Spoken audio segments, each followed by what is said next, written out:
কি করো? এই যে মাছ কাটতেছে কেন? আমারে এক পিস মাছ ভাজা দিবা? এক পিস মাছ ভেজে দিবি?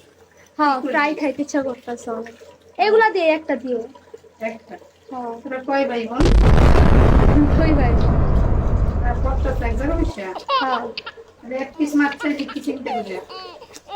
আরে ওরও দিবা আমারও দিবা।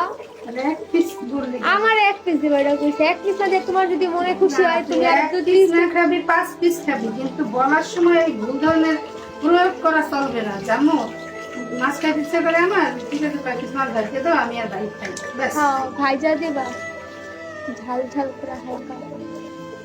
ঠিক আছে। কথা করতেও আল্লাহ তাআলা সংযত থাকতে বলছে, যে কি বলতেছো এটা হিসাব করে কথা বল। প্রত্যেকটা কর্মের ফল এবং প্রত্যেকটা জিনিসের হিসাব নেবেন আল্লাহ। আমার কাছে মা হিসেবে আমার একটু বলার বলছে। মা না শোনা